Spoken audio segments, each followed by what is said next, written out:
Hey everybody, video here for you today. Now lately I am just doing videos really answering questions. I have nothing pressing that I really want to talk about. In the next few weeks I'm pretty busy, but I will be answering some questions for videos. Some I will be putting into a Q&A video that will maybe Sunday I might upload that. But I am just answering questions, and one that I have constantly had now for about the past month is about Atlantis, about Plato's tale, and about other things we know about Atlantis. Is there anything we know?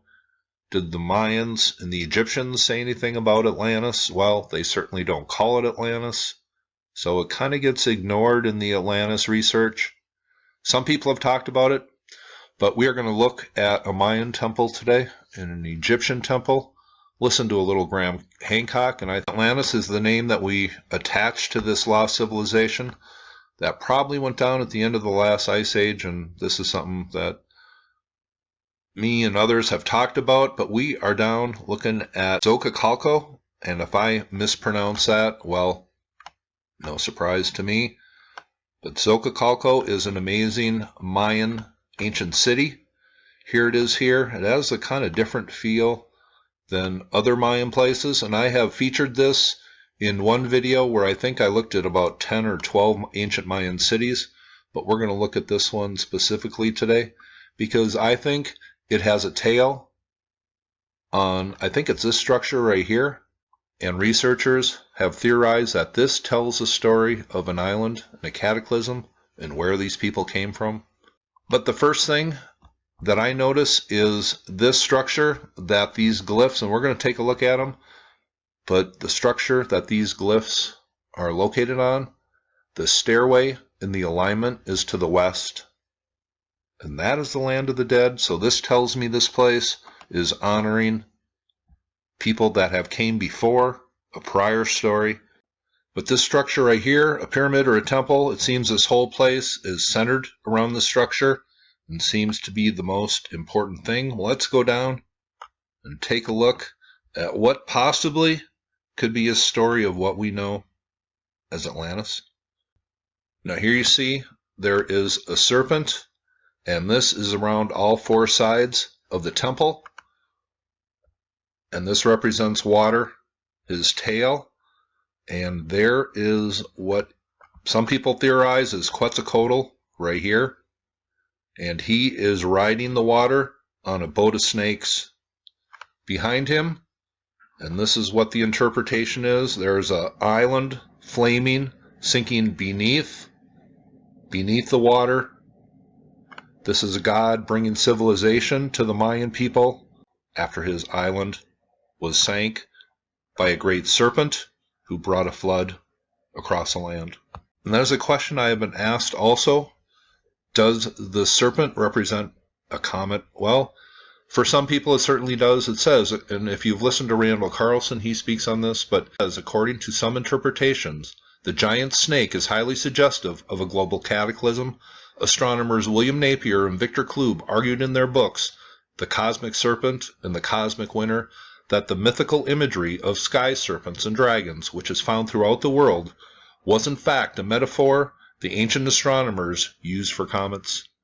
And we're going to take a look at the Egyptian temple at the end and listen to Graham Hancock. And it's funny, they say the same thing. Now here is the east side, the serpent and the tail. And there is just great indication. And it even goes up here, but some of this has been lost. But this hints greatly that this story involves a cataclysm, a serpent, and a great flood represented by the water throughout. And this is the west side, and this has been interpreted as a serpent bringing flaming destruction, and I have no problem with that. And here is the north side of the temple, the serpent all the way throughout. Some of these glyphs are the same, and it runs throughout every side of this little pyramid temple here. The god riding the boat of snakes on the water caused by the destruction caused by the serpent. And going back to the south side here just for a second, here is the glyphs. The god riding the boat of snakes on the water But what is really fascinating is above here, and there are glyphs up here that are lost today, apparently. They are missing, but you can kind of see it here. You see a circle with a cross in it right there, and the open mouth. Well, let me show you what that looks like. These guys are called the Lords of Time, and here is the serpent's head, and this, I believe, just simply represents the world, designated by the 4 cardinal points of the world. The serpent is eating or destroying the world. This is the Lord of Time. What is he holding? He is holding one of these handbags. He is passing forward knowledge about when a serpent or a comet destroyed the world, flooded the world, and an island went down to where these people came from. But he is holding one of those handbags. People wonder what those are all about. It's not a thing. I think it represents an action or carrying knowledge forward, important knowledge. And then concluding here in Mexico, just to look around Xochicalco. This place is built up and it's terraced, and the ruins here are huge. There is a lot of ruins here, and they form a very large, impressive city. That is one look from towards the front of the city here.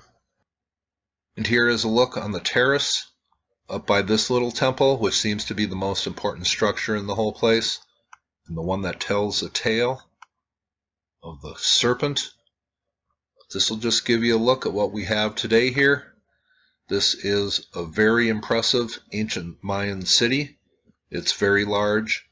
Seems to be built up on a high elevation. I'm sure there are plenty of ruins still under the canopy here. Now let's go down to the Temple of Horus at Edfu. And there seems to be a very ancient tale, a tale that was recopied onto the walls of the temple from much older text.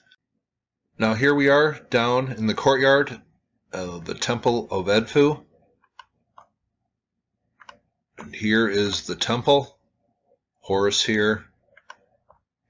And here is the latest pharaoh. I think this was one of the Ptolemies, I'm not sure, but this is the latest pharaoh to have his image engraved at this temple in the posture of Orion, as all pharaohs were at one point or the other. And the most famous thing at this temple is probably this falcon statue of Horus right here. Horus represents, in many ways, the soul of the king soaring to his place in the heavens. But at this temple here, we have a story inscribed, and it seems to echo what the Mayans say, and I'm going to have Graham Hancock talk about it. Now, I have made a few videos on the temple at Edfu, and I've also read some ancient tales coming from the Egyptians, and they seem to be symbolic of true stories coming from the very, very distant past. And the tale of the shipwrecked sailor, set in the magic book, and a few others I have read.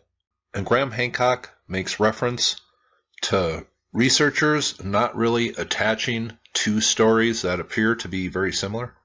Now, the Egyptians in that civilization where they came from, they were highly intelligent. They knew exactly where their former homeland was. Where do they tell you it was? Today, water is the glyph described as their former homeland.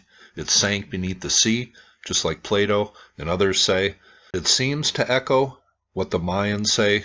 Was there an original civilization that gave birth to the Egyptians and the Mayans that both gave them the same story? Well, the stories seem to echo the same theme.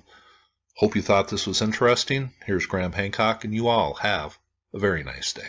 And indeed, the period 11,600 years ago, 9,000 years before the time of Solon, when Plato tells us that Atlantis was submerged. And Plato prefaces his story with, with the account of how Phaeton, the child of the sun, harnessed his father's chariot, and effectively he's describing a cosmic impact. Now, most Egyptologists will tell you that there is no Atlantis story in ancient Egyptian annals, and that's one of the reasons they reject Plato. But one Egyptologist at least dissented, and that was J. Gwyn Griffiths of the University of Wales. He took a look at an Egyptian story called the Tale of the Shipwrecked Sailor. And there are many elements of that story that are like Atlantis. There's a star that falls and that kills the inhabitants of an island. There's flooding, and when the island will not be seen again, it will have become water. What Gwyn Griffiths didn't look into was the Edfu building texts at the Temple of Horus at Edfu. Now, these texts tell us that they are extracts from material in the archives of the temple. That material, rather like those old source maps that Piri Reis used, was falling apart, was crumbling, was falling to pieces. And they decided to preserve it permanently by inscribing it on the walls of the temple. And these are called the Edfu building texts. I've put this dot surrounded by a circle in the sky here just to remind myself that the Edfu building text described the primeval temple on the homeland of the gods, the sacred homeland of the gods, as an island surrounded by rings of water, exactly as Atlantis is described. And we hear of a snake called the Great Leaping One, who's the chief enemy of the god. His assault causes the homeland of the primeval ones to be swallowed up by the sea. But first, the feet of the deity of the island, the Ka, here explicitly described as the earth god, are pierced, and the domain was split. To cut a long story short, I think that we're looking at the account of the effects of that comet 12,800 years ago. And the Edfu texts speak of the survivors of the destruction of the primeval island of the gods and of their wanderings and how some of them settle in Egypt.